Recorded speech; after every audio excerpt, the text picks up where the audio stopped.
Bem-vindos ao 18º episódio do podcast Beyond Humane. Hoje temos connosco Carolina Serranito e eu tenho uma pergunta muito curiosa para ti, para uma pessoa que é cofundadora de um festival sobre tristeza. O que é que significa para ti a felicidade? Então, olá e obrigada pelo convite. Eu tenho ouvido todos os episódios do podcast e então tenho-me divertido bastante contigo e com os teus convidados. E acho que esta pergunta é muito divertida, tendo em conta o contexto, não é? Mas eu acho que não existe uma coisa que é a felicidade. Acho que, pessoalmente, hum, para mim, a felicidade é eu encontrar aquilo que eu ando a desejar ou aquilo que eu ando à procura. E acho que isto depende muito da minha personalidade. Eu não sou propriamente uma pessoa super espontânea. Não, tipo, não sei, não me meto em aventuras sem pensar duas vezes. Então tenho muito mais um planeamento e uma projeção na minha cabeça daquilo que eu quero, daquilo que eu gostava que acontecesse no futuro, e quando eu encontro isso, sinto-me muito mais feliz. E isso, essa bolha de isso é pessoas, relações, projetos, convites, tipo isto, sentimentos em geral, de validação, um bocadinho de tudo. Então acho que para mim a felicidade é encontrar aquilo que eu andava à procura. E isso às vezes também tem sentimentos menos agradáveis. Acho que o drama também é uma coisa muito interessante, que depois traz ou desgostos ou gostos.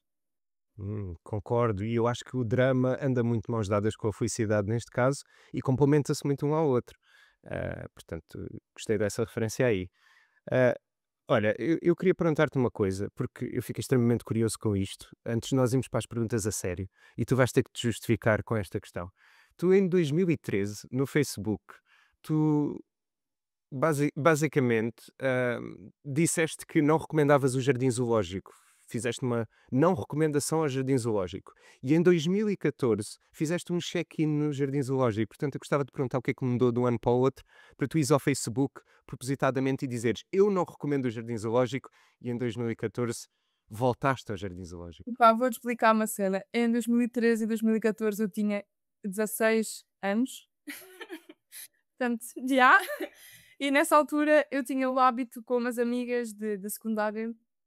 Todos os anos nós íamos para casa de uma, passar uma semana de férias, e era tipo, acontecia tudo. E uma das coisas que acontecia era uma dessas minhas amigas, com quem eu ainda hoje me dou super bem, arranjava sempre um momento em que entrava no meu Facebook e dizia e escrevia qualquer coisa, e eu não me lembro de ter nenhum pensamento acerca do jardim zoológico. Portanto, muito provavelmente foi a Matilde que fez isso e não eu. Mas, isto é a minha teoria, porque de 2013 eu acho que o meu disco rígido já apagou tudo. Pronto, Matilde, se nos estás a ouvir, tu és a culpada desta ação e deste momento aqui de conversa. Eu pensei, confesso-te, que teria sido alguma má experiência de, olha, animais em cativeiro, não me identifico com isto, e depois em 2014, por algum motivo, foste obrigada a ir ao Jardim Zoológico, pronto, uma coisa assim.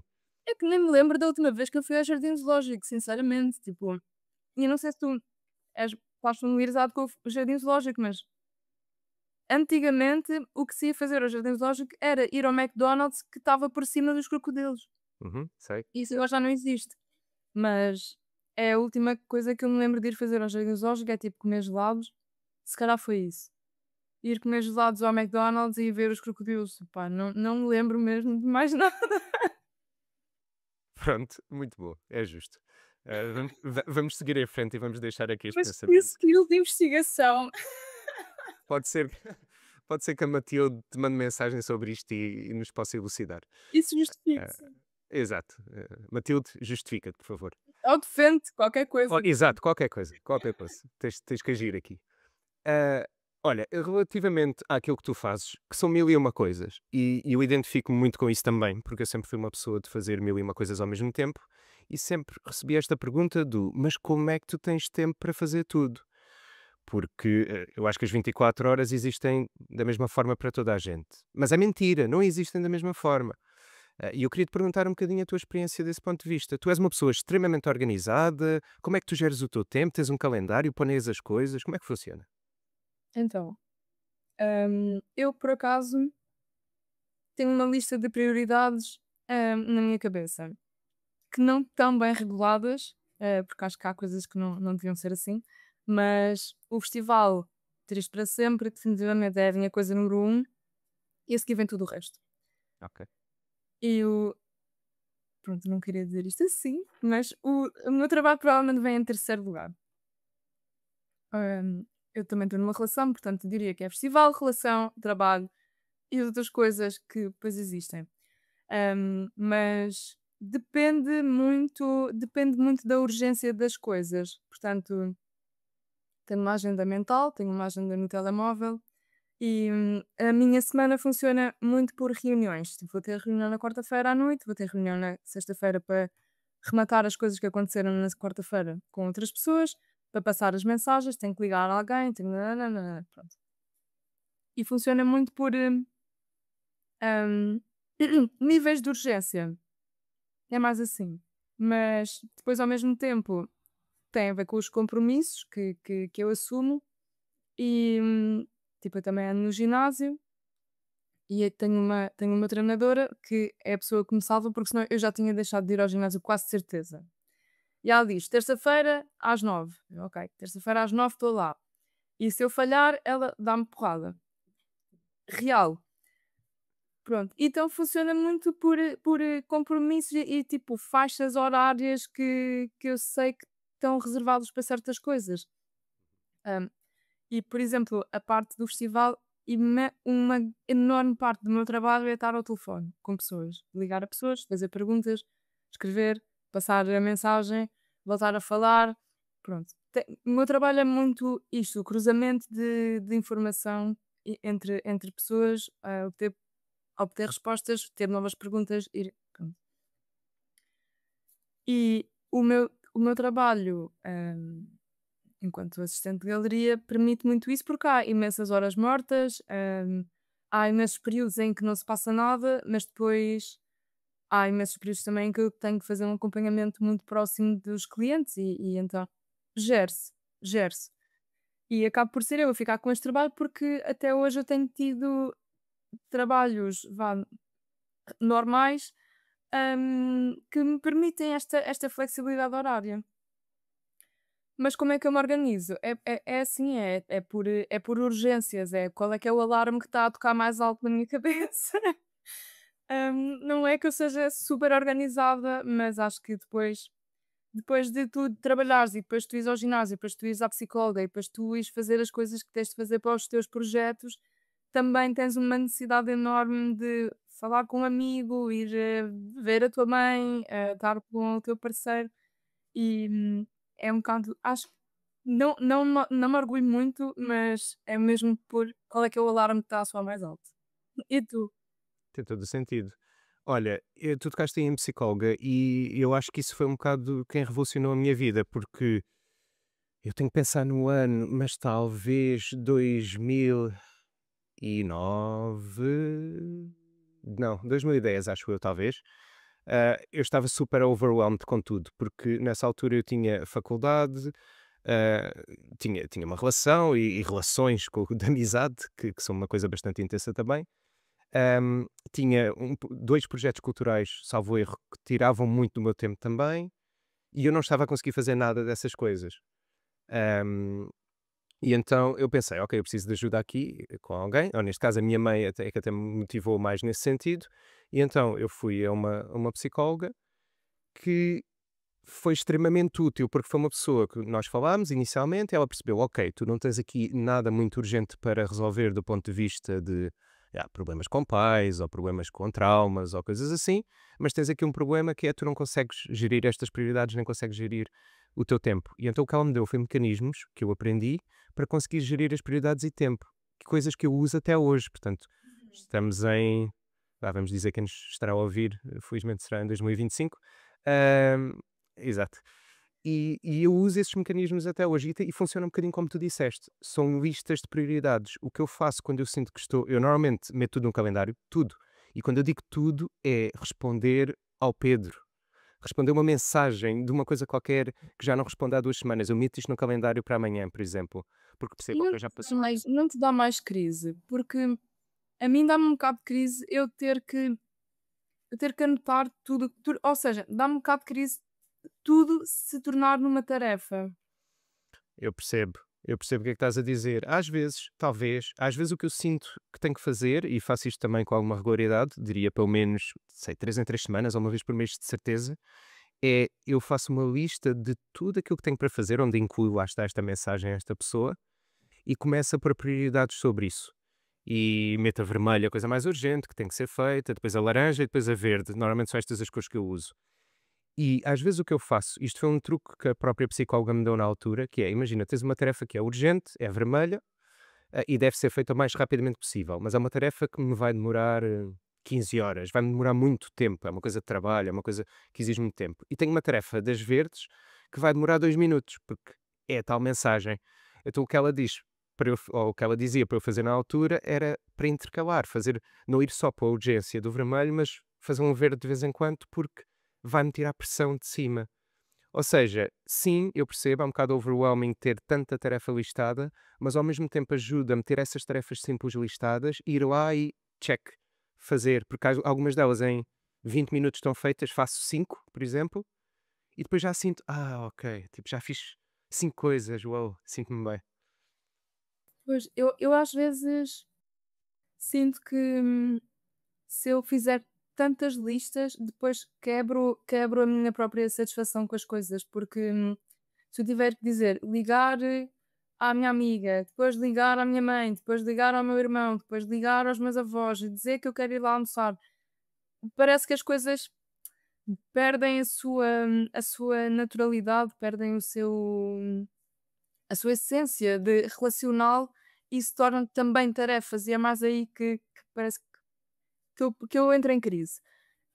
Mas se calhar vou experimentar adotar esse método, e ver se funciona melhor. Não, mas é um bom ponto, e só para te ajudar aqui nesse sentido, eu não anoto tudo, tudo, tudo. Este exemplo da mensagem que eu disse é no caso desta pessoa me ter dito algo importante e eu ainda não ter respondido, por exemplo, e sentir que, ok, eu tenho que mesmo responder, não é simplesmente uma pessoa que, ok, olha, vou dizer que uma coisa genérica, vi um filme X, eu não anoto no calendário a dizer à Ana que viu o filme X daquela semana. Aí seria uma microgestão que Que se horror! tornaria. Seria um pânico, eu acho. Que pesadelo! Não, não, não, não. Não recomendo isso a ninguém, de tudo. Exato, portanto é mais por aí. Mas eu sozinha entro muito em parafuso e, não sei se quando tu tens tarefas a vermelho e não as fazes, se também não sonhas com as coisas. Se sonho com as tarefas especificamente que tenho para fazer? Yeah. Não, acho que não. Ahm, não, eu conheço pessoas que o fazem, sim. Eu não sei se é o teu caso, mas eu não. Tipo, o meu namorado disse que quando eu andava com mais problemas em relação aos documentos do banco, que eu a dormir dizia: "O documento está errado, o fecheiro está errado". Muito bom. Opa, só de pensar. Que horror. Yeah, yeah, yeah. Isso é extremamente interessante. Yeah. Essa ainda não tinha ouvido. Problema, eu acho que isto é problemático. Sim, é um problema. Eu acho que a coisa que eu vi mais idêntica a isso é em relação à minha namorada, quando ela diz, à Joana, quando ela diz que quando ela está a programar muito, e imagina, passa um dia inteiro a programar até tarde, e depois ela diz que sonha código. E isto como é que se sonha código? É tipo Sim. números e. Não, eu sei eu sei eu sei exatamente o que é que ela está a falar. Quando eu trabalhava com Excel, eu sonhava com Excel. Uau. E era um horror, era um horror. E tipo, esta noite eu estou com um problema aqui na canalização da minha casa, e eu esta noite sonhei que isto ficava 1000 vezes pior do que o que está, e eu acordei completamente em pânico e fui ver como é que a situação estava e estava normal, mas o meu sonho de a minha casa toda Yeah. a ir pelos ares.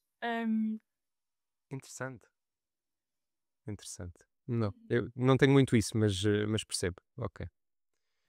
Muito interessante. Olha, eu tenho aqui uma citação tua, daquelas coisas que tu adoras e tu já sabes qual é a citação, e depois acabámos por não chegar à conclusão de qual era a entrevista, A fonte. mas eu posso chegar lá novamente e dizer-te. Mas deixa-me ler esta frase, que eu acho que é extremamente fascinante. Tu disseste o seguinte numa entrevista: ter a oportunidade de entrar numa personagem, seja num filme ou num livro, e quando este termina, ou seja, quando o filme ou o livro termina, sentimos aquela necessidade de nos despedirmos dessa personagem, mesmo quando não queremos. E eu achei isto muito interessante, porque eu gosto muito do fim das coisas. Ahm, e obviamente eu não estou aqui a dizer que gosto da morte ou que gosto desse tipo de coisas, mas eu lembro-me de comentar muitas vezes com amigos meus em que eles, a série acabou, que tristeza, eu queria que a série continuasse. E por norma eu digo sempre, eu estou extremamente feliz que tenha terminado, porque o fim dá significado a tudo o resto. Uhum. E eu ia te perguntar um bocadinho o que é que a despedida destes personagens significa para ti? O que é que tu sentes quando terminas um livro, quando terminas um filme ou uma série? Sentes também essa satisfação? Sentes que é algo necessário? Ou se gostarias que continuasse? Então, essa pergunta é muito interessante. Ahm, Tu disseste que essa entrevista foi em 2020, por aí, não foi? Foi 2020, sim. Ok, portanto, estará relacionado com um livro que eu li que me fez ahm, produzir um trabalho inteiro sobre uma personagem. E eu ainda estava na faculdade. Ahm, e eu lembro-me perfeitamente dessa experiência porque foi, foi uma leitura tão intensa para mim que eu sinto quase que houve ali uma mistura entre apaixonar-me pela personagem e eu encarnar aquela personagem. O meu trabalho era sobre onde é que eu sentia que a personagem vivia. Portanto, vou só dar aqui um bocadinho de contexto. O livro chama-se Todos os Nomes e é um livro do Saramago e acho que é um livro sobre o qual eu já falei mais vezes na minha vida. E é sobre um homem que trabalha num registro, tipo num notário, e separa os processos de quem é que se casou, quem é que nasceu, quem é que morreu, quem é que se divorciou e portanto há poucas categorias. Os livros do Saramago são assim simples no seu sentido categórico. E não existe um país, não existe uma cidade, não existe o nome de uma empresa, nada disso lhe interessa. Interessa que o trabalho dele é muito rotineiro e tem poucas direções para as quais ele se pode virar, e há um dia em que ele perde um dos processos e quando o encontra não sabe se ele pertence a quem nasceu, a quem morreu, a quem se casou, a quem se separou, ele não sabe. E fica obcecado com aquela mulher, com a mulher daquele ficheiro e tem de descobrir quem é que ela é. Depois é toda a viagem da obsessão. E a obsessão é uma coisa que me fascina muito. Eu, principalmente quando andava na faculdade, tinha muitas ondas obsessivas. E então, ter, ter isto num livro com o qual eu me identifico profundamente fez-me fez-me querer dar ainda mais corpo àquela personagem. Então, o trabalho que eu produzi na faculdade nessa altura, era o quarto onde ele vivia, os quartos que ele visitava, o quarto da rapariga sobre a quem ele andava obcecado, era registros fotográficos, tipo, ela vive aqui, portanto, isto é o redor da casa dela, isto são as coisas que eu imagino que ela vê, e, e havia uma pequena tableta que eu fiz, que acho que é, de todas as obras foi a mais significante, que diz: "Eu tenho pena porque ela não está obcecada por mim de volta". E esta é a parte mais forte acerca de para mim, da obsessão, que é, hum, se não é tu só estás obcecado com uma coisa que não é recíproca, percebes? Yeah. E e então a despedida da personagem, quando finalmente aquilo tudo acaba e tu entendes onde é que ela está e quando ele próprio despede-se da obsessão e eu despeço-me da minha obsessão daquela personagem e tenho que fechar o projeto, hum, é é toda uma onda de calor e muito entusiasmante que se extingue. Tipo, agora é só fumos e cinza e isto tudo terminou. Ahm, mas esse livro e esse processo todo e esse projeto todo foram muito importantes, foram mesmo muito, muito, muito importantes.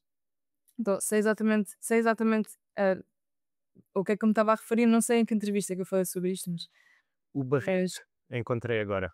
ah! Interessante. Não me lembrava de ter falado sobre isso.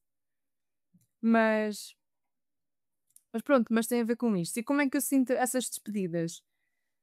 Pronto, acho que, como eu disse, eu tenho um bocado ondas obsessivas, então ou eu sou mesmo apaixonada por uma coisa e preciso, por exemplo, os filmes. Eu vejo o mesmo filme 15 vezes Ok. e não vejo filmes novos. Hum, ok, és dessas pessoas. Sim, Sim. porque o que eu quero é aquela coisa que eu já encontrei. Uhum. E, yeah, então é isso. E custa-me a despedir das personagens. Custa, mas também sinto isso, que é que bom, voltei a encontrar esta felicidade, voltei a encontrar este sabor que eu andava à procura. Hum. Hum, Eu tenho que perguntar porque estou extremamente curioso com isso. Tu és uma pessoa extremamente nostálgica ou nem por isso? uhum, sim, Hum. acho que a nostalgia me tem movido a minha vida toda.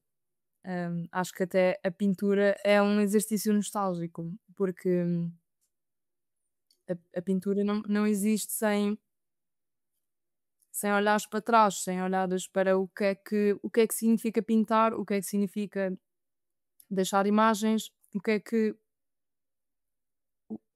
como é que a humanidade tem avançado através das imagens que tem criado. Hum, e o último livro que eu li, excelente, e que eu recomendo a toda a gente, neste sentido, é o Modos de Ver, do John Berger, porque fala precisamente sobre isto, como é que nós hum, como é que nós precisamos sempre das imagens e não é uma coisa recreativa, é mesmo uma coisa marcante para a nossa identidade, porque da mesma maneira que tu sabes quem são os teus avós e tu ouves as histórias para trás de ti, quanto mais tu vires, é mais claro fica quem é que tu és, quem é que tu foste. E eu acho que a necessidade de projetar e de deixar de materializar é muito importante. E depois recolheres esses frutos também é uma coisa meio nostálgica, porque tu não estavas ali, mas agora isso também é teu. Percebo. Isso é bonito. Yeah, yeah, yeah. Percebo isso. Eu, eu fui extremamente nostálgico durante muito tempo e confesso que ainda sou em determinado modo, só que sentia um ponto da minha vida que isso me estava a prejudicar um bocadinho. E a prejudicar no sentido em que me estava a agarrar a algo que não me estava a permitir andar para a frente em determinados pontos.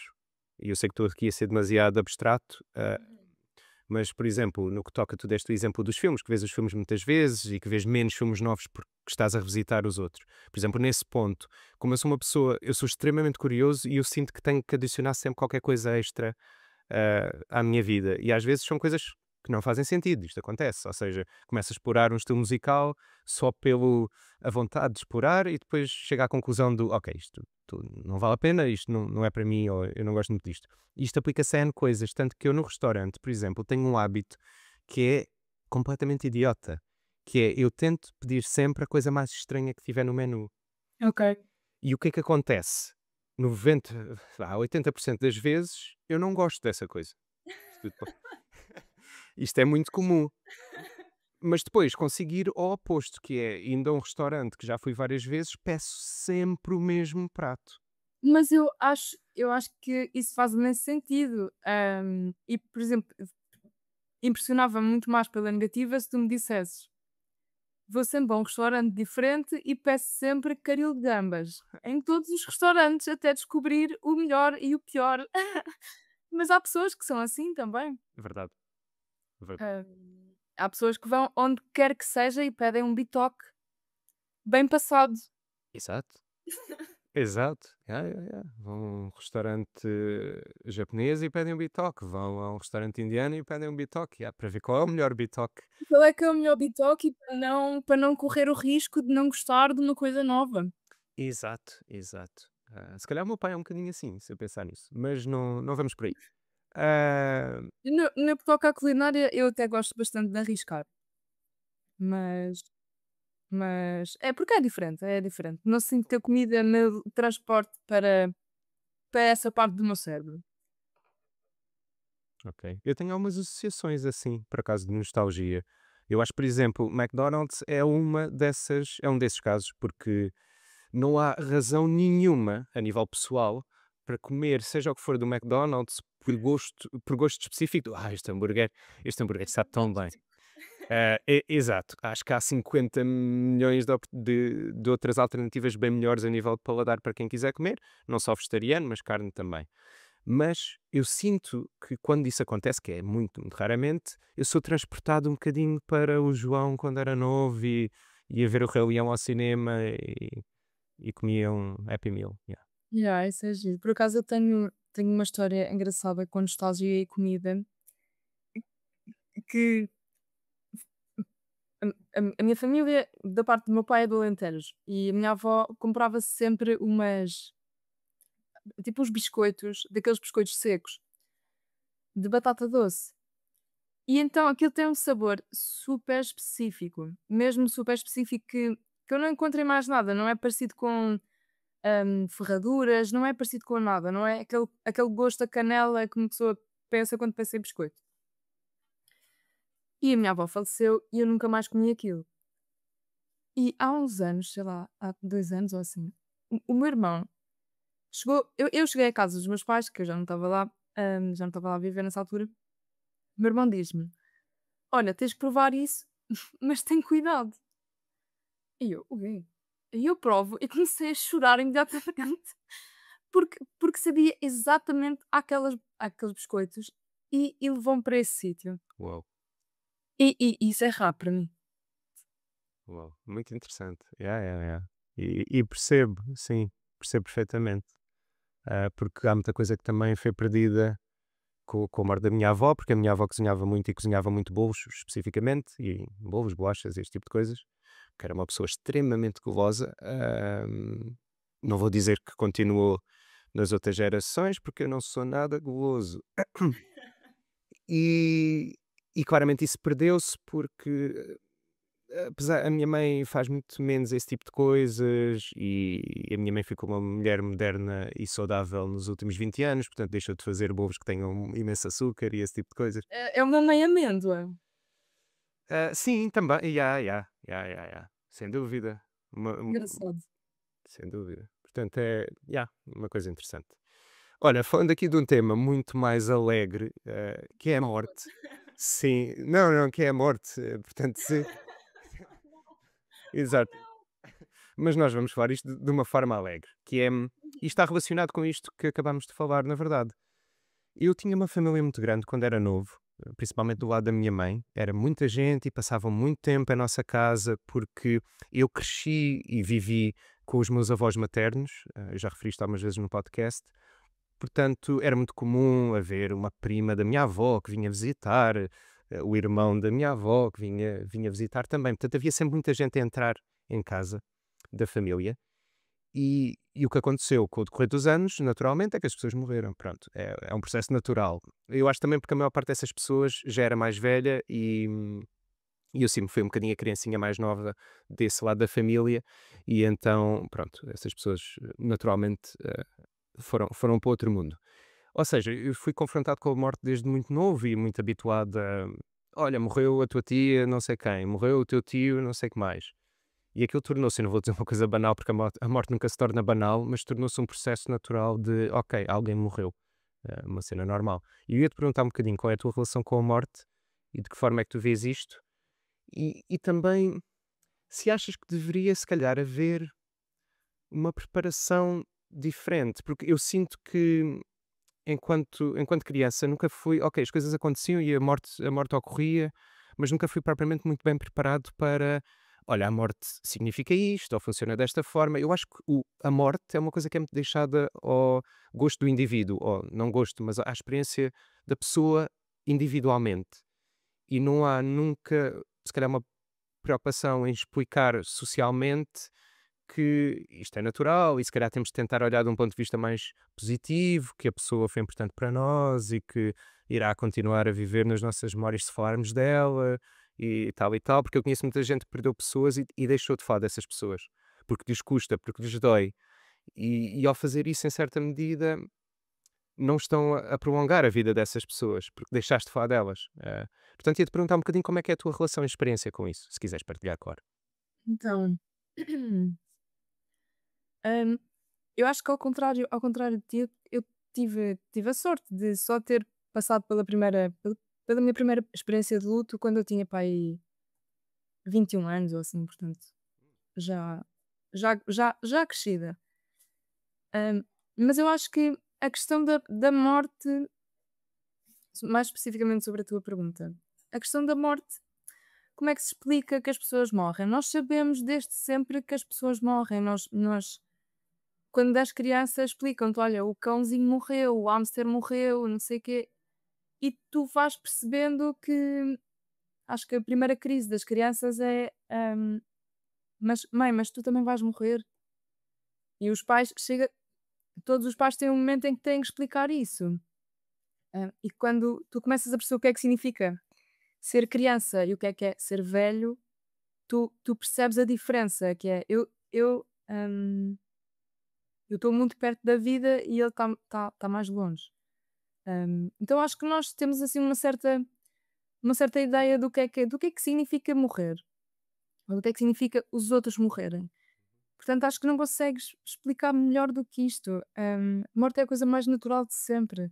Nós é que, pronto, temos afeto, temos laços, e se calhar o que nós podemos ajudar, sei lá, o que nós podemos trabalhar mais, se calhar até é o luto do que do que é que significa a morte, porque eu acho que toda a gente percebe o que é que significa a morte, quer tu acredites que a seguir vai haver um lugar melhor, ou a seguir o que for, ou a seguir vais para as larvas e acaba aí. Acho que o que nos fazia bem era nós termos mais conversas sobre o luto, sobre o processo de luto, sobre, não sei, sobre cultivar isso, porque o que é difícil para mim, pessoalmente, mas isto é sempre difícil. Acho que o que é difícil para mim é, hum, à medida que o tempo passa, o luto não desaparece. Exato. Yeah, é uma coisa que é prolongada e é uma espécie de vazio que fica prolongadamente. Yeah, yeah, yeah. E nós achamos que um dia vai passar, É, é, um dia vais deixar de sentir isto, mas não. yeah, exato. E isso é um sentimento extremamente interessante, porque está um bocadinho a par com o amor que nós É, podemos sentir por pessoas também, que é o amor por um irmão, pelos pais, pronto, seja o que for, em que é também uma coisa que será prolongada. E até, por vezes, não só em laços familiares e mesmo por parceiros, eu acho que fica sempre, quando tu sentes amor por alguém, fica sempre um resíduo de qualquer coisa dessa história. Pronto, acho que no geral, obviamente isto depende de pessoa para pessoa. E a morte, pronto, é idêntica desse ponto de vista, em que fica sempre uma coisa prolongada, mais forte, mais intensa, menos intensa, obviamente depende. Ah, yeah. exato, mas é tipo, fica uma lacuna e fica, não se mete para lá outra coisa, não se Exato, não não não substitui. já não se substitui. Yeah, yeah, yeah.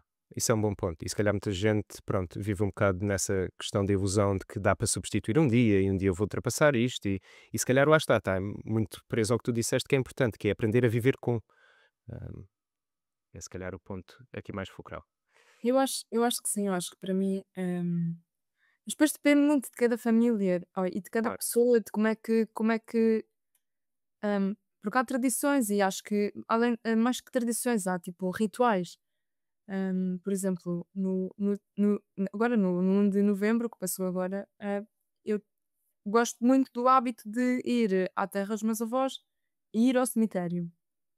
Mas, por exemplo, os meus pais nunca foram ao cemitério na vida deles ver os avós deles. Nunca, nunca mesmo. E para mim isto é um ritual que eu acho necessário para mim. Não é só ir lá pôr uma flor, é tipo, teres um momento, Yeah. teres a tua cerimónia, pronto, pessoal, sei lá, espiritual, o que for. Uhum. Mas depende, cada pessoa depois entende como se entende. E há quem odeie hum, cemitérios, porque é uma tristeza, não sei, eu não sinto que o cemitério em si seja um lugar triste. Tipo, se eu entrar num cemitério onde eu não tenho ninguém, Exato. mas pronto. Mas acho que é mesmo nós conversarmos mais sobre o luto e, e abrirmos espaço dentro de nós para eventualmente hão de haver vários momentos em que tu vais sentir estes buracos a abrirem-se dentro de ti, não tentes ignorá-los, não passes por cima deles, olha para eles de vez em quando e segue a tua vida. É. Boa mensagem, boa mensagem. E olha, agora vamos mesmo alegrar isto. E eu quero te Por perguntar, favor. sim, sim, eu quero te perguntar porquê que tu e o teu cofundador do grande festival de Triste para Sempre pensaram inicialmente em fazer um festival sobre comboios. E eu acho que eu achei isso fascinante. E é fascinante também que eu tenha investigado isso na mesma altura que vi um filme que se chama The Station Agent, que é um filme muito sobre comboios. E eu achei isto curioso porque pá, não é todos os dias que se vê filmes sobre comboios e que se está a investigar para falar com uma pessoa que um dia pensou em fazer um festival sobre comboios, um festival de cinema sobre comboios. Ok. Eu acho que viste isso na mesma fonte de há bocado, não foi? Possivelmente, possivelmente. Possivelmente. Então, isso está assim um bocadinho mal contado. Mas basicamente o que aconteceu foi, eu e o António conhecemos. Ai, desculpa. Eu e o António conhecemos em 2000 e, já não sei, 17, 16, talvez 17. E conhecemos-nos a ser voluntários em outros festivais de cinema, porque eu estava aborrecida de morte com a minha faculdade, não estava a sentir que aquilo fizesse sentido nenhum. Pintura, o que é isto? What the fuck? Porque é que as pessoas estão a dar 17 ou 18? O que é que a pintura vai fazer alguma vez diferença no mundo? E eu pensei, isto não está a funcionar, eu estou a odiar, preciso de qualquer coisa. E inscrevi-me em voluntariado, conheci o António e, e percebemos que partilhávamos ali um sentimento de eu, o António não é de Lisboa, então ele estava cá a estudar e também ele estava à procura de amigos e encontrou-me. E, e foi assim, e eu encontrei nele alguém que me entendia perfeitamente hum, eu quero ver sentido em alguma coisa e quero fazer parte de alguma coisa que, eu- em que eu vejo valor, que não era a pintura naquele momento de todo. Hum, e encontramos e partilhámos muito esta sensação de eu não me revejo em mais lado nenhum, mas eu revejo-me em ti. Hum, E então ficou, e pronto, e até hoje somos super amigos. E fizemos já não sei que festival, a Monstra ou já não sei o quê, depois fizemos outro, depois fizemos outro, depois fizemos outro. E além de fazer o festival, tínhamos muita coisa de: olha, eu vi este filme, vai ver também. Olha, queres ver este? Quero. Ok, agora eu gostava de ver este. Queres ir comigo? Quero. E o melhor era que se nós saímos dos filmes, eu dizia, isto foi horrível, e ele dizia, eu adorei. E o oposto. Eu dizia, oh meu Deus, que filme lindo, e ele dizia, o quê? Que parte é que tu gostaste? E tipo, eu gostei de tudo, eu vai, odiei tudo. muito bom. E então nós, sei lá, éramos bué putos. Deixa-me pensar. O primeiro ano em que eu fiz o Tiros para Sempre, eu tinha 20 anos. Tinha 20, tinha 21. Tenho 27 atualmente. Tinha 20 ou 21, não faço ideia, pronto. Mas hum, na nossa inocência, na nossa falta de experiência, era super fácil tu começares como voluntário e entrares a trabalhar num festival que que existe no São Jorge, e depois o Cinema São Jorge é um lugar mágico, tipo, aquilo é um sítio lindo, é mágico, a música, os acentos vermelhos, Sem aquilo é dúvida. tudo muito lindo. E acho que na nossa ingenuidade nós pensámos: "Pronto, ok, agora relacionamos com estas pessoas e conseguimos entrar aqui", e não conseguíamos. Hum, e, e às tantas foi assim no meio de uma conversa, foi tipo: "Pá, já viste que agora também está a haver há festivais de tudo e nós não conseguimos entrar em nada?" Porque há um festival de ondas no São Jorge, há um festival sobre surf, há um festival sobre política, há um festival sobre animação, há festivais sobre absolutamente tudo, há um festival sobre as ruínas de Berlim, há um festival sobre tudo, tudo. E nós estávamos tipo na brincadeira a dizer: "Então, olha, vamos fazer um festival sobre mobília, vamos fazer um festival sobre comboios, vamos fazer um festival sobre não sei o quê." E, e essa ideia dos comboios foi uma de palhaçada. Mas depois, isto é importante, os únicos filmes em que nós concordávamos, que eu adorei, eu também adorei, eram os filmes tristes. Mais nada, pá, eu lembro-me perfeitamente de um filme a preto e branco, que eu tive o tempo todo a bocejar e a pensar: "Quando é que esta porra acaba?" E o António sai e diz: "Isto foi tão lindo." E eu fiquei: "Fogo, estás a gozar com a minha cara, tipo, isto foi horrível, isto foi tortura."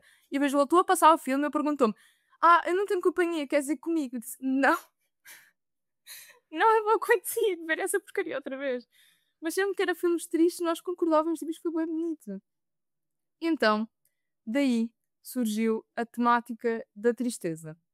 E porque era também um bocado aquilo que nós, como nós nos víamos, tipo, triste para sempre, não consigo entrar em nada, não consigo pertencer a lado nenhum. Ah, Que excelente justificação. yeah. E é um bocado aquela coisa do: "Olha, não podes vencê-los, junta-te a eles." Yeah. Percebo, percebo. Ok. Muito interessante essa volta aí, muito É, interessante.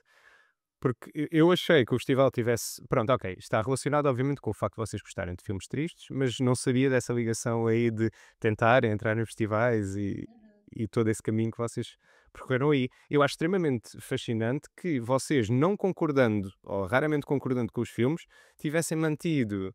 Pronto, essa amizade de não, mas vamos continuar a ir os dois ao cinema e eu vou ver os teus filmes que não vou gostar e tu vais ver os meus que tu não vais gostar. Acho isso e fascinante. acontece até hoje. Tipo, vamos ver filmes, e fartamos-nos de rir no fim a dizer: "Gostaste?" "Não." "Gostaste?" "Gostei." Muito bom. Portanto, Muito bom. acontece até hoje. E também é um dos fatores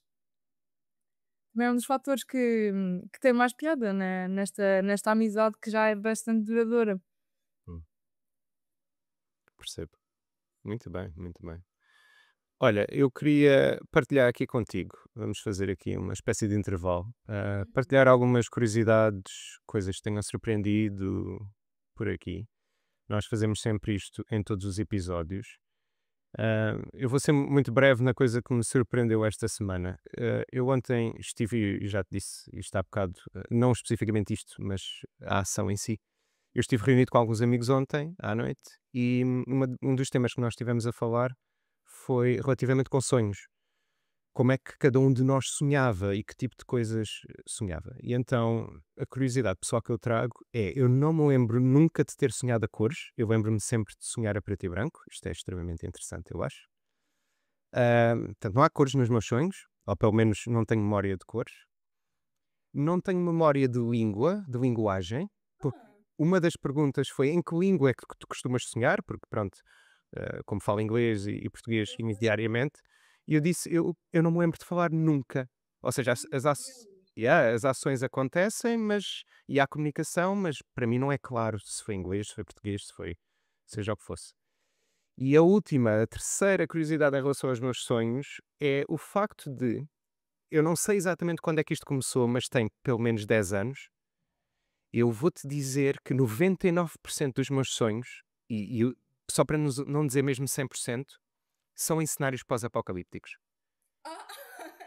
E pode ser aquilo que for, seja o que for. Imagina, no outro dia sonhei que fui ver a casa de uns amigos meus, um gato que eles tinham, eles estavam de férias no Japão, que isto é real por acaso, e eles disseram-me: por favor, vai a casa ver a gata, porque a gata está sozinha e vê se a gata está bem. E só esse trajeto entre casas, o resto dos prédios estão destruídos e a sociedade caiu e isso é o banal dos meus sonhos. Seja aquilo que for, esteja a cozinhar um prato, esteja a fazer qualquer coisa que seja irrelevante ao cenário lá de fora, o cenário lá de fora é sempre pós-apocalíptico. Há muitos, muitos anos. Isso explica o cenário do teu livro. Explica, exato, e eu consigo dizer que é o que me fascina mais em livros, Hum. filmes, séries, tanto que eu vejo filmes terríveis pós-apocalípticos simplesmente pelo tema de eu preciso de um mundo pós-apocalíptico. Eu sei que este filme vai ser uma merda, ou eu não vou gostar, mas eu tenho que ter contacto, mais contacto com estes mundos pós-apocalípticos. Oh meu Deus! Então vou-te fazer uma recomendação de um filme que é sobre o apocalipse real das bombas de Hiroshima, hum, que se chama Barefoot Gen, ou seja, Gem descalço. Já viste? É um anime, nunca vi, mas sei Vê. qual é. Vê. Está no YouTube. Yeah. Foi a coisa mais horripilante que eu já vi na minha vida. E tipo, eu primeiro vi uma crítica, normalmente eu não gosto de fazer isto, mas primeiro vi uma crítica e a crítica era tão boa que eu fiquei convencida. E basicamente o estúdio Ghibli, o Miyazaki já fez centenas de filmes sobre este assunto, sobre as bombas, sobre as guerras, etc. Mas ele é muito romântico na sua abordagem, é muito amigável na sua abordagem. Esta animação não te poupa nem um minuto de sofrimento. Tipo, exacerba mesmo o sofrimento. Cria-te amor pelas personagens e a seguir tells you what it was like. Epá, e é terrível, tipo, é terrível. Mas é um excelente filme, mas é uma experiência terrível. Mas tu vais gostar. Sim, acho que sim. E isso está-me a fazer lembrar o Grave of the Fireflies do Takahata. Sim, mas esse filme é muito querido, tipo, é muito queridinho na sua abordagem. Epá, mas eu acho que é querido e a coisa mais maléfica possível a seguir. Aliás, o início do filme, com aquela frase do, eu não me lembro exatamente da data, mas não me lembro, 9 de junho de 1945, foi o dia em que eu morri. O filme começa assim, portanto, logo a partir daqui, e depois a partir daqui tenho duas crianças extremamente pequenas ali on the verge. Mas não, mas esse filme é muito bonito. Mas sim, também é um soco no estômago completamente, brutal. Terrível. Mas depois de eu ter visto este que eu te disse, o Guiane Descalço, pá, para mim tudo me parece uma coisa fofa. Ok, ok. Vou tentar saltar para isso. Eu tenho isso na minha watchlist há muito tempo, portanto Porque não é muito longo também, não é demasiado extenso. vou pôr nas minhas prioridades. Muito obrigado. Mas assim de filmes de guerra, do estúdio Ghibli, o que mais me magoou foi o Porco Rosso. Esse filme magoou-me mesmo. Em que sentido é que te magoou? Hum, epá, aquela metáfora dos pilotos a voar, esse momento destruiu-me, esse momento quebrou-me. E pronto, de deixarem de ser números para passarem a ser pessoas e amigos e se tornar tudo tão real. E aquele porco, pronto, estou só a fazer um spoiler, mas olha, Faz mal. sorry. Tivessem Ah, visto. yeah, tivessem visto, o filme já está aí há muito tempo. Aquela metáfora dele ter feito um pacto com o diabo para sobreviver, mas se tornar um porco e depois quase que se arrepender. Tipo, eu já vi tanta coisa tão horrível, não sei se valia a pena ter continuado. Esse filme magoou-me, mas é capaz de ser dos meus favoritos do estúdio. Eu confesso que é aquele que tem saltado muito, tem andado muito no meu terceiro lugar, depois troca com alguém, mas anda ali, porque o meu primeiro e segundo são, eu acho que impossíveis, são intocáveis. O primeiro é completamente intocável, mas o terceiro anda ali muito, às vezes é Kiki, outras vezes é o Porco Rosso, depende um bocadinho dos momentos de vida, às vezes é a Náusica, Engraçado. yeah, anda muito ali. Mas o primeiro é a Princesa Mononoke, claro, sem dúvida, e a segunda é a Viagem de Chihiro, sim. A Viagem de Chihiro eu tenho de rever, porque eu sinto que eu não apreciei o filme. Tipo, eu vi e eu fiquei: credo o que é que está a acontecer à frente dos meus olhos. Mas pronto, mas toda a gente diz: mas esse filme é fantástico, o quê? Então eu tenho que chegar lá. Hum, recomendo, revisita e vê se tem sentido Yeah, para ti. yeah, yeah. É porque aquele, olha, por exemplo, o último dele, O Rapaz e a Garça, eu não gostei nada. Nós falámos brevemente sobre isso. Yeah. Yeah, e foi mesmo difícil para mim ver o filme até ao fim e sentir-me completamente perdida. Tipo, já não faço ideia do que é que ele está a falar. Yeah, mas eu percebo perfeitamente. É um filme, eu acho que aquilo está-se carregadíssimo de mensagens que ele quis deixar ali, carregadíssimo de referências a mil e um filmes e acontecimentos da vida dele e tudo mais, que tu às vezes chegas a um ponto que, uau, isto é demasiado. Eu tenho que pensar e tenho que estar aqui a olhar para o ecrã ao mesmo tempo e não há. Por acaso foi recentemente sobre os filmes do Tarkovsky, é realmente o inverso do filme do Tarkovsky, em que o Tarkovsky te dá espaço para reflexão. Ok, está aqui uma cena potencialmente dramática e agora tens aqui este plano de 2 minutos para tu poderes refletir aqui à vontade sobre ele e não vais poder fugir porque o plano está aqui a olhar para ti. E esse filme do Miyazaki é um bocadinho o oposto, muito rápido, muita coisa a acontecer ao mesmo tempo e tu não tens tempo para conseguir absorver as coisas, é o que eu acho. É a crítica que eu faria, apesar de ter gostado muito do filme, é a crítica que eu faria ao filme. Mas eu acho que aquele filme, O Rapaz e a Garça, é um filme que é quase que uma dedicatória aos seus fãs mais ávidos. Tipo, Sem se dúvida. vocês percebem este filme, quer dizer que vocês estiveram comigo este tempo todo. E quem percebeu o filme, quem sentiu mesmo o filme, e eu conheço algumas pessoas que sentiram mesmo o filme, hum, para essas pessoas a experiência é uma experiência quase de conclusão, de isto é um autorretrato dele, isto é uma coisa mesmo bonita, tipo, é um reflexo acerca da sua carreira inteira. E eu, como não tenho tanta atenção, hum, eu estava completamente perdida, mas aprecio esse abraço, este filme é sobre mim, mas é para vocês.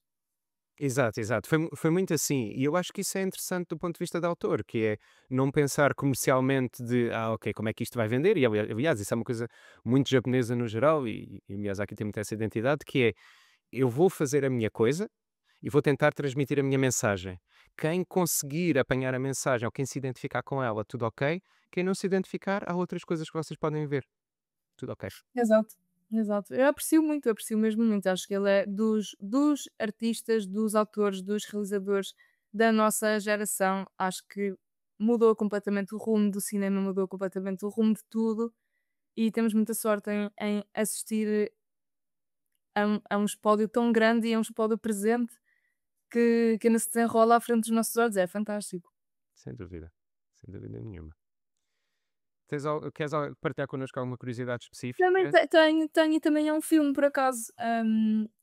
Que eu fui ver há pouco tempo e foram os amigos meus que fizeram o filme e então acho que além de uma recomendação também é um shout out porque é uma ideia fantástica. Então, hum, o filme chama-se wait, o filme acho que se chama Chico Baião, Serpente de Fogo e é o sobre um músico chamado Chico Baião, que era o vocalista de uma banda alentejana chamada Os Ortigões. Hum, E então, as músicas dos Ortigões estão disponíveis na net. Isto foi uma coisa que andou muito ainda, era mais nos anos 80, 90, mas acho que mais 90 até. ok. E era. E então é a história da banda, mas principalmente a história deste vocalista, porque ele é a personagem de um artista completo. E ele era quem escrevia, quem motivava as pessoas, era daquelas presenças que tu vês aquela pessoa e tu queres te aproximar, tu queres ouvi-la, tu queres fazer parte. E o documentário é muito bonito, é muito comovente sobre a vida dele, o que é que ele construiu, como é que ele construiu, como é que ele falava, o que é que ele promovia, além de ser multifacetado, ele também era muito humanista e muito atento ao clima e tem apanhados muito engraçados. Pronto, ele morreu acho que foi em 2000. Então, o documentário é construído com arquivos da RTP, arquivos de imensa coisa. Os realizadores do filme tiveram imensos anos a trabalhar, a fazer investigação e a produzir arquivo. E depois é com entrevistas dos filhos, dos amigos, dos antigos colegas da banda, das ex-mulheres, e é um olhar muito íntimo para aquela pessoa. Então o filme é muito, muito, muito, muito bonito. É mesmo muito bonito.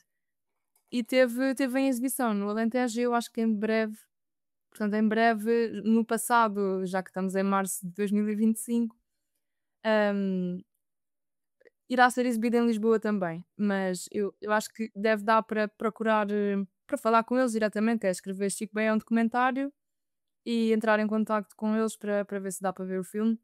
Hum, Porque acho que vale muito a pena ver esta história e também é muito interessante ver arquivos de bandas relevantes que já não existem, mas portuguesas que também eram muito ativas em relação à pandemia da SIDA que nós tivemos e das drogas em Portugal. Portanto, todo o trabalho de documentário deles e de investigação deles é impressionante e eu acho que merece muito este destaque. Uau, muito, muito interessante. Tu tens noção que quando nós chegarmos daqui a, não sei, 20 minutos às nossas sugestões culturais, tu já deste aqui umas 10 sugestões culturais. É. Portanto, o que é ótimo, eu acho fascinante.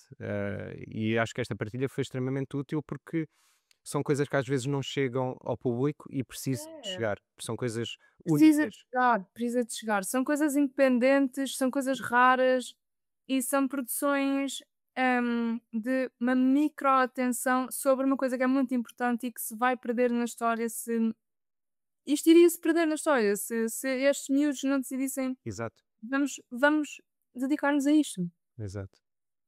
Uau, muito bom. Eu vou incluir, apesar de nós estarmos aqui nesta secção de curiosidades, coisas que tenham surpreendido, eu vou incluir isto claramente nas sugestões culturais, para depois ser partilhado no Instagram também, porque eu acho que isto precisa claramente ser Sim.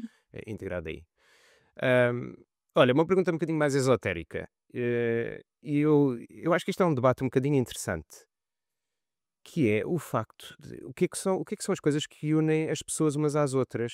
E isto, obviamente, é uma coisa extremamente pessoal, mas, eu vejo de forma comum em grupos que às vezes o que une as pessoas é o facto de gostarem de AC/DC, ou de gostarem de YouTube, ou de terem visto o Fast and Furious. E isso para mim é um bocadinho aquela coisa do co sei lá, é tão grande que é como se a coisa que nos unisse é o facto de sermos seres humanos. Não funciona muito bem comigo. É demasiado generalista. E eu acho interessante ver as pessoas. Tu também gostas de AC/DC, como se fosse uma coisa extremamente rara e que só 2 pessoas no universo. Nada contra, mas não é o que funciona para mim. E às vezes o que funciona para mim são coisas que eu nem sequer consigo explicar. É a forma como as pessoas falam, a forma como as pessoas se mexem, a forma como as pessoas interagem comigo e para elas próprias. E parece que as frequências se unem, as frequências invisíveis ali, e eu sinto uma ligação com aquela pessoa. E depois a partir daí, obviamente, tento construir uma amizade se fizer sentido. Mas isto é mais ou menos como funciona para mim. Não é tanto uma questão de gostos. Obviamente que se alguém disser algo muito de nicho que eu também gosto, isso leva-me a pensar que a pessoa pode ser desta forma. Porque obviamente se uma pessoa gostar de um artista de nicho que é trans, por exemplo, leva-me logo a levar que, ok, isto é uma pessoa que está a par dos direitos LGBT, é uma pessoa que tem consciência social e política, portanto já há mais valores que se vão alinhando só com esse exemplo musical. Mas no fundo é, às vezes é uma linguagem invisível que eu não consigo muito bem explicar. E eu ia te perguntar o que é que tu sentes que te une às pessoas, àquelas pessoas que tu rapidamente pensas, uou, wow, eu gostei mesmo de falar com esta pessoa, eu senti aqui uma mesma sintonia com esta pessoa. Olha, eu concordo 100% contigo, porque acho que não é o tu, ah, trabalhares na mesma área que uma pessoa, não é tu passares imensas horas com alguém, pá, não é porque vocês adoram ramen, não é isso, é qualquer coisa mais intrínseca, é qualquer coisa mais sensível também, hum, que que tu reconheces na outra pessoa da mesma maneira que te reconheces em ti, e eu acho que tem a ver com esta coisa de tu olhas para alguém e dizes: eu vejo-me ali. Ou de. Pronto, e às vezes há amizades que onde tu já nem te vês, mas já têm 15 anos, 20 anos e tu, pá, eu já não consigo viver sem esta pessoa porque, porque eu estou ali e ela está aqui e somos assim, um espelho uma da outra. hum, e, e acho que às vezes é por isso é que é tão difícil fazer amigos em adulto, porque ou tu encontras exatamente aquela peça. E para encontrares essa peça, ou estás num momento super privilegiado em que a pessoa está vulnerável, em que a pessoa está relaxada e que não está a trabalhar, ou então é mesmo difícil despir a- e despires-te também dessas coisas todas e mostrares aquela pecinha. Hum, Porque nós estamos todos apressados, estamos todos ocupados e estamos todos na nossa performance de estar na rua e ter que apanhar o autocarro e ter que tirar a carteira da mala enquanto tens os sacos das compras.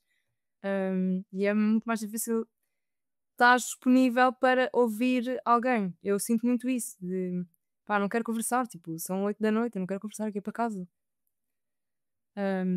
Mas concordo plenamente contigo que é isso, é que é tu ouves qualquer coisa ou vês que a pessoa olha para certo assunto da mesma maneira que tu e, entendem-se. E pronto, e depois às vezes há sintomas, tipo, não sei, há sintomas, há uma tatuagem, há uma referência, tipo, tu dizes qualquer coisa mais arriscada e eu concordo, e tu percebes, ok, ok, Exato, é isto. exato. Bom ponto. Eu acho que sim. E isso é uma coisa que eu tenho tentado fazer mais nos últimos anos. Porque lá está, é o que tu disseste, conforme vamos envelhecendo, fica um bocadinho mais difícil de ter tempo, ter paciência, perceber como é que as pessoas são. E, e isto é uma coisa que eu falo frequentemente com algumas pessoas próximas minhas, que é, eu não tenho paciência nenhuma para small talk irrelevante. Aborrece-me imenso. Porque não me leva a lado nenhum. Eu estar aqui a falar do tempo e estar aqui a falar sim, olha, eu fiz este bolo desta forma.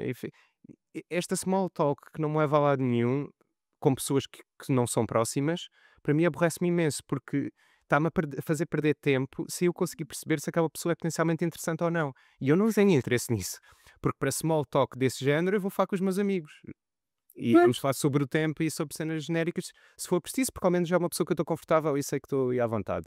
Então o que tenho tentado fazer ultimamente tenho tentado meter mais de mim pessoal no centro das coisas, mesmo com pessoas que não conheço, para ver a reação das pessoas, para ver como é que as pessoas reagem, porque normalmente o que eu sinto é quando alguém coloca algo muito pessoal, as pessoas sentem-se um bocadinho mais à vontade, sentem inicialmente desconforto naquela do ok, esta pessoa acabou de me partilhar aqui uma coisa extremamente pessoal, mas ao mesmo tempo convida-as a serem mais elas próprias, a falarem um bocadinho mais delas próprias, porque pensam, ok, esta pessoa tomou iniciativa e se calhar eu tenho qualquer coisa a dizer sobre isto e até me identifico, ok, deixa-me ir por aqui.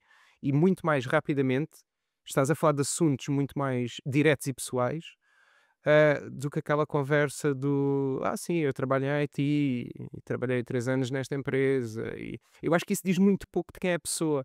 E se tu reparares, sempre que alguém se introduz a outra pessoa ou fala muito inicialmente, a pessoa diz: O meu nome é este, eu venho deste país, se for neste caso pessoas estrangeiras, eu faço isto profissionalmente, anda muito por aqui. E no fundo, o que é que destas coisas reflete quem é a pessoa? Eu diria que muito pouca coisa. Uhum. Sim, sim. Eu admiro muito isso, porque eu não faço nada esse trabalho. Tipo, eu gosto muito de estar calada. Aprecio imenso estar calada. E então, hum, não sei, eu liberto-me muito quando sei que posso finalmente ser eu. Tipo, eu posso finalmente falar daquilo que me apetece falar, nem que seja sobre, olha, ouvi este episódio extremamente desagradável e falaram sobre Lili Canessas e o que for.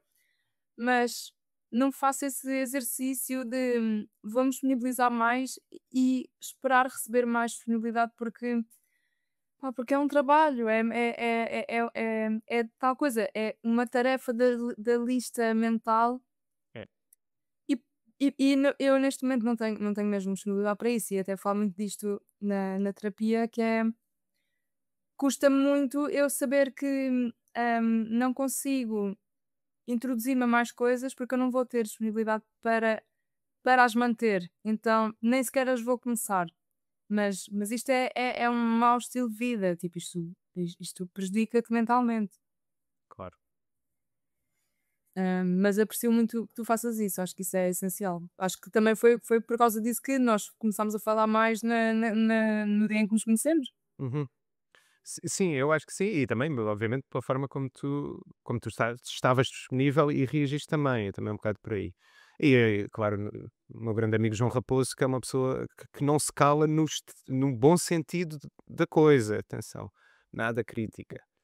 Ahm, mas sim, mas eu comecei a fazer isto simplesmente porque o outro reverso estava-me a prejudicar mais, que é, lá está, o passar tempo ali em que a pessoa está a falar de nada durante montes de tempo e eu estou ali a olhar para a pessoa e eu penso, isto é uma pessoa que é, sei lá, anti-LGBT e racista e que eu não me interessa falar um único segundo, ou é o meu próximo melhor amigo? É isso que eu quero perceber o mais rapidamente possível, para perceber o quão investido eu vou estar ali naquele naquele momento.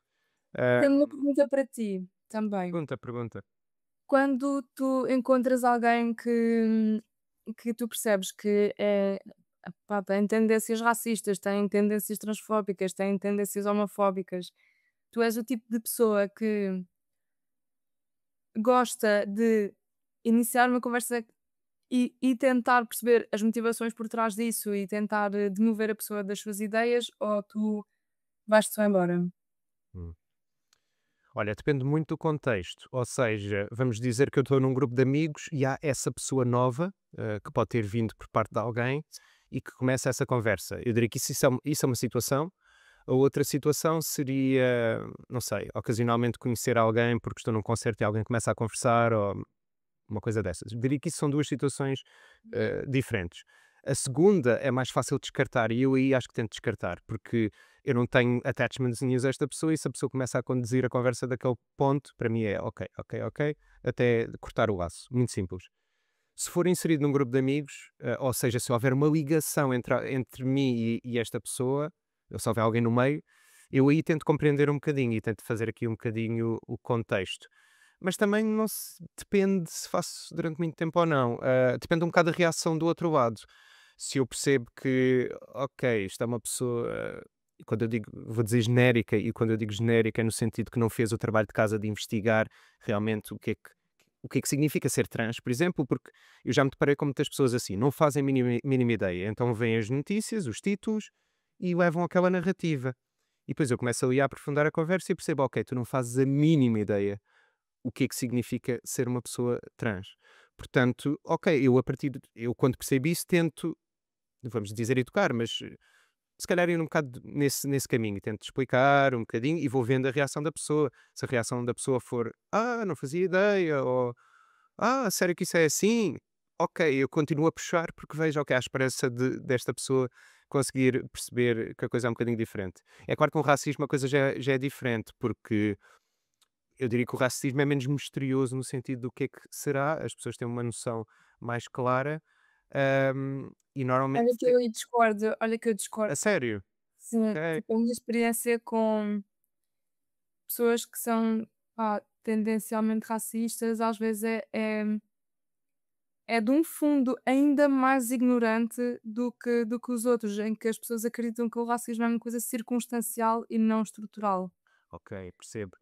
E essa conversa exige tanta energia hum, que é mesmo uma escolha, tipo, eu vou ficar aqui e explicar, ou eu vou-me embora e não me vou irritar, vou ter um dia de paz. Mas isso tem-me surpreendido muito mais, nos meios em que eu frequento, de um tipo de conversa que as pessoas pregam mesmo, que o racismo é uma coisa que acontece, tipo, aquela pessoa foi morta pela polícia porque estava no sítio errado à hora errada, não é porque Exato, claro. isto também acontece na minha cidade. Ok. hum, pronto, e acho que isto, eu tenho tido a experiência de, o assunto do racismo não é só mais fundo, como é mais largo e muito mais lamacento. Tipo, parece que cada pessoa que tem as suas tendências racistas tem uma justificação super elaborada na sua cabeça de porque é que faz sentido e porque a história da minha vida é assim, então leva-me a acreditar que isto é tudo assim. Certo, exato. Aí eu concordo contigo, e aí percebo o que é que estás a dizer, nesse sentido.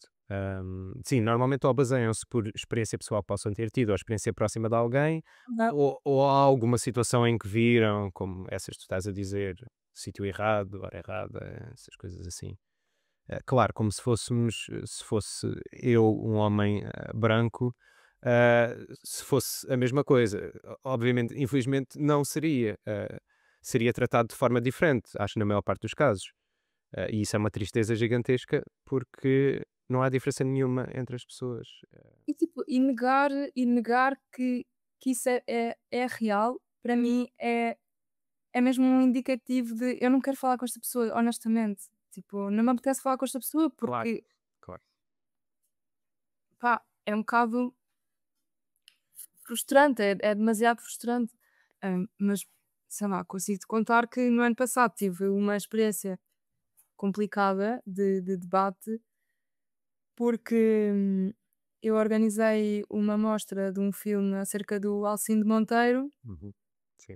Foi na Casa do Comum e depois foi o Mamadou Ba lá falar e o Miguel Gosco, que é o realizador do filme.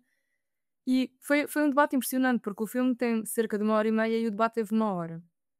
Isto nunca tinha acontecido no Turismo para Sempre. E depois eu estava super contente sobre o evento, porque uma pessoa fica contente e o debate teve mais gente ainda do que o filme. Que incrível. Então foi excelente, tipo, foi excelente mesmo.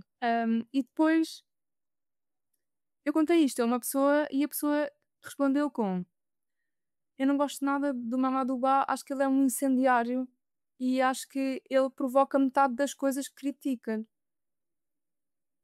E tipo, isto é que me incendiou a mim, não é? Claro. Isto pegou-me um fogo cá dentro que eu pensei: "Fogo, eu não acredito nisto", quer dizer, como? Pronto, e depois às tantas, não sei, isso mudou completamente o meu sentimento por aquela pessoa. Mas isso é uma questão interessante, que é, e nós falámos na questão da amizade e de conhecer pessoas e essas coisas todas, que é, e eu digo isto algumas vezes, isto é triste, mas se eu fosse explorar certos temas com algumas pessoas que eu conheço, eu tenho a certeza que iria deixar de falar com essas pessoas. Com muitas mais do que aquelas de cá que eu imagino. E porquê? E essas pessoas são quem? São as pessoas que eu conhecia há 20 anos atrás, claro. Porque quando as pessoas que eu conheci nos últimos 10 anos, eu aí já tento fazer, obviamente, tu alinhas os valores, porque lá está, isto tem a ver como é que conhece uma pessoa. Quando conhece uma pessoa na escola, a coisa que vos une, bem, dependendo do período da escola que for, pode ser os desenhos animados que vocês veem, pode ser o clube de futebol, pode ser a música que vocês ouvem, e não interessa politicamente o que é que vocês pensam, porque vocês ainda não pensam quase nada politicamente. Yeah. Portanto, é isso que vos une, mas depois vocês continuam a viver e podem realmente ir para polos opostos sem nunca falarem muito sobre isso. Porque nunca o fizeram, continuam sem o fazer, mas aquela é isso que fazem. Exato. Até o preferes não fazer porque há aquela questão do ok, eu vou. E isso já me aconteceu certas pessoas em que eu pensei, porra, isto era uma pessoa que eu tinha de uma perspectiva de boa pessoa, uma pessoa Com muita simples, estima. exatamente. E depois certos comentários que eu decidi começar a explorar até chegar ao centro da questão e pensar: meu Deus, eu não consigo mudar esta pessoa e eu não me quero dar com esta pessoa. Porque se eu não consigo mudar, eu não consigo viver com isto. E então, pronto, tive que decidir, ok, até à próxima. E é assim. Pois. Sim, também já me aconteceu. Pois. Sim. Muito difícil. E eu acho que isto nos pode levar para a próxima questão que tem a ver com o fracasso. Neste caso foi um fracasso de amizade, mas eu queria te perguntar um bocadinho um fracasso de forma diferente, que é como é que tu lidas com o fracasso quando tu falhas em algo pessoal? Ou seja, consegues lidar bem, tens aprendido com o fracasso, ou tens muito medo de falhar, consideras-te perfeccionista, por exemplo? Eu não me considero perfeccionista de todo. Eu tenho muito espaço para coisas não ficarem perfeitas. E também sei, também, pronto, já faço terapia há algum tempo. Hum, Também já comecei a perceber que a ideia que nós temos de que há alguém a ver os teus movimentos todos e alguém que está à espera daquela coisa perfeita, essa pessoa não existe. Essa pessoa és tu. Certo, concordo. E essa perseguição de este detalhe não ficou bom, esta coisa está em falta. hum, e não existe essa fiscalização. És tu que a crias. E acho que, pá, não sou perfeccionista, mas sou um bocado estressada, sou bastante estressada. Hum, e o sítio que mais me tem ensinado coisas é precisamente o festival, o Tistes para Sempre, porque já são 6 anos disto e não houve um ano em que não tivesse ocorrido uma coisa que eu não estava à espera. E nas primeiras vezes aquilo quebrava-me. Lembro-me perfeitamente do primeiro ano em que houve assim uma coisa que foi má, que eu não estava à espera e que eu não estava preparada para aquilo. E a maneira como eu me senti foi tipo: eu nunca mais faço isto, eu nunca mais faço um evento destes, tipo, acabou. Exato. E pá, e depois foi mesmo preciso a minha equipa toda fazer uma lavagem cerebral, tipo, ninguém reparou nessa coisa, ninguém reparou, as pessoas já se esqueceram. E eu estava tipo: "Não, mas foi horrível, foi péssimo". E pronto, e este ano e os anos seguintes eu já estou a conversar com o António de género: "Vamos lá ver o que é que vai acontecer este ano". Porque Claro, sempre. vai acontecer. Pronto, e este ano já tivemos uma coisa que não estávamos nada à espera e que já nos está a prejudicar, mas vamos ver se é só esta, porque e acho que não podemos considerar isto fracasso, temos que considerar isto como parte part of the journey, tipo, tu podes achar que são 16 passos, mas não são, são 20. E pronto, e tens que ter espaço para isso. Mas por isso é que, como eu estava a dizer no início, eu não sou muito espontânea, por causa disso, porque eu sinto que a espontaneidade me limita na minha preparação. E a minha psicóloga diz: "Tu não podes preparar-te para tudo, tens que deixar que as coisas também aconteçam, porque é sem vida". E também tenho aprendido a isso, que é, eu posso achar que me consigo preparar para o fim do mundo, mas eu não sei não sabes como é que te vais sentir quando as coisas acontecerem. Não. Exato. Essa naturalidade das coisas eu acho que é muito importante. Deixar fluir certas coisas e não tentar controlar tudo. Portanto, concordo com a tua psicóloga, sem dúvida. Selo de aprovação. Ah, Olha, eu tinha obviamente 50 milhares de temas para falar contigo, extremamente interessantes, mas nós temos que saltar aqui para as recomendações culturais. E tu já recomendaste 50 mil coisas extraordinárias que eu acho que são fantásticas para as pessoas irem pesquisar. Mas eu ia te perguntar se tens mais alguma coisa que queiras recomendar, que Deixa-me tenhas ver. pensado ou que te falte.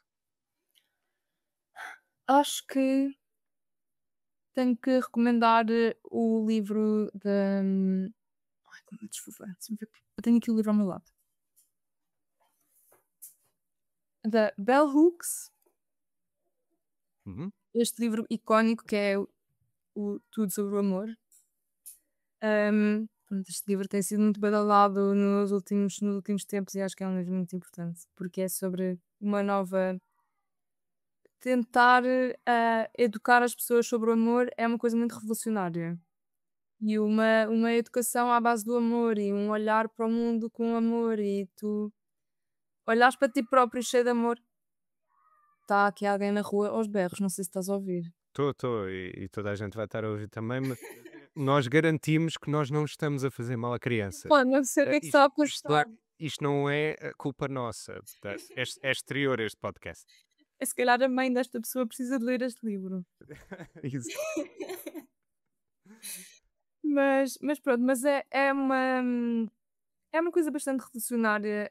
Esta tentativa de dar uma reviravolta ao mundo e olhar para ele com amor. Não é que o livro seja realista, mas isso não é o propósito dos livros. Isto não é uma proposta de educação, isto é um ensaio, Exato. que a Bell Hooks decidiu fazer.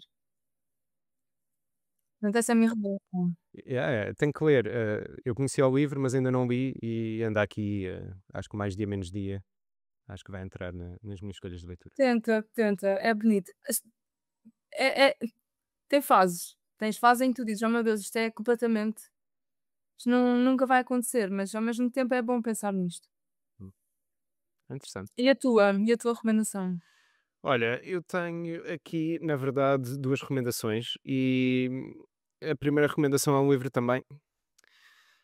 Después de lo trans é o meu livro que eu recomendo, da Elizabeth Duval. A Elizabeth Duval é uma mulher trans e ativista e ela fala sobre muita coisa. Fala sobre a perspectiva trans do meio político, ou seja, ela fala numa divisão entre a esquerda, uma esquerda que usa pronto, as pessoas trans como, neste caso, mensagem política e Ela tentar. causa um bode expiatório.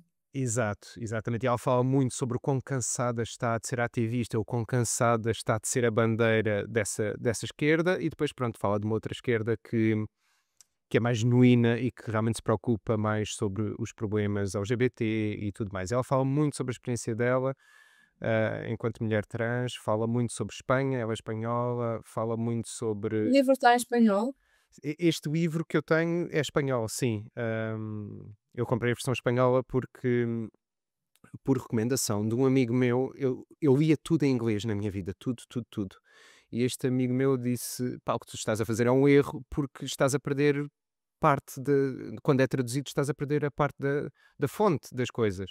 E então o que Concordo. eu comecei a fazer agora é: se um livro é em espanhol, eu compro em espanhol porque consigo ver espanhol, se o livro é em português, tento comprar em português. Eu, co- eu cometi um erro tão grande. O ano passado, e eu acho que a partir daí foi o meu trauma, que foi, eu comprei a biografia do Elliot Page em português, porque eu fui à Bertrand e eles não tinham versão em inglês, e eu na altura ainda não tinha e-book, eu agora leio quase tudo e-book, este livro também já o li há uns anos, portanto já foi comprado anteriormente, agora compro praticamente quase tudo em formato e-book, e eu pensei, vou comprar em português, está bem, pronto. Isto também é uma biografia, também é um bocadinho diferente, não é narrativo, e aquilo está tão péssimo. Eu peço desculpa a quem traduziu, mas ah, é tão mau de ler e tão cringe de ler. Mas pronto, eu li-o assim, infelizmente. Mas mesmo assim é uma história incrível de Elliot Page, portanto também fica aqui. E procurar. Olha, também tenho uma recomendação de um autor trans, mas não é um livro nem fácil, nem eu diria que não é bom. Mas é um livro, pronto, para quem. Já que tu gostas desse assunto, acho que podes gostar disto. Chama-se Eu Sou o Monstro que Vos Fala e é do Paulo Preciado. Ok, não conheço. Yeah. Bem, não preciso de apontar porque isto está gravado. Ah, E basicamente a história do livro é interessante. Ele foi convidado para ir a uma conferência sobre psicanálise, as mulheres na psicanálise, e ele é um filósofo e também estudou psicanálise. ahm, e ele chegou à conferência e abriu a conferência com: a culpa da morte de tanta gente trans é vossa, psicanalistas. E claro que a conversa dele foi interrompida a meio e ele teve que ser expulso porque, pá, é muito marginal, tipo, é muito radical, é muito agressivo e não acho que seja a abordagem correta. No entanto, é um livro interessante, muito difícil de ler. Eu estava, todas as páginas eu fazia uma pausa e ia ver o que é esta palavra, eu nunca ouvi isto. Mas é interessante, é tipo, é um ensaio pesado, mas fala sobre a marginalidade e a importância da evolução da sociedade para coisas menos convencionais uhum, e que nós temos que abrir espaço para isto. é exato, muito útil. Ótima recomendação. Vês? Foste Mas tu buscar mais tens uma. outra? Tenho mais outra. Tenho um filme que se chama A Quimera, filme italiano, bem, falado em várias línguas, mas a italiana é a língua principal, que eu recomendo imenso. Para fãs de Fellini, sem dúvida nenhuma vão ver este filme, porque eu acho que é uma versão muito moderna de alguns filmes do Fellini. A realizadora chama-se Alice Rohrwacher, não sei se estou a dizer o nome corretamente ou não, mas o filme é recente, o filme é de, salvo erro, é 2023, ou inclusive é de 2024, não tenho bem agora a certeza, eu vi-o durante 2024, mas não tenho a certeza se pertence ao ano 2023 ou 24, mas não interessa.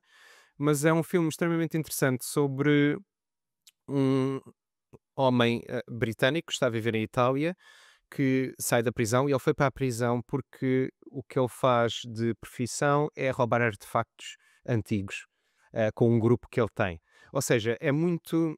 Eu acho que é muito Fellini porque é muito místico, porque ele consegue roubar os artefactos porque ele tem uma espécie de poder especial que consegue identificar onde é que os artefactos estão. Ele consegue sentir que houve gente ali a viver, porque normalmente são artefactos relacionados com sítios de enterro, fúnebre, e ele consegue mais ou menos ligar-se e perceber que há espíritos ali, e então ali há artefactos também para roubar.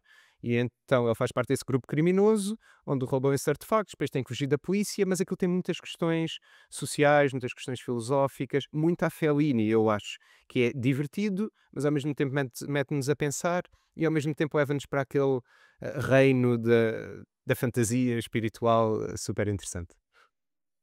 Ok, vou procurar. Sem dúvida, recomendo bastante.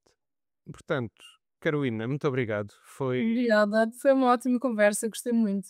Eu também acho que sim, eu também acho que sim. E acho que as pessoas que nos estão a ouvir também vão gostar muito.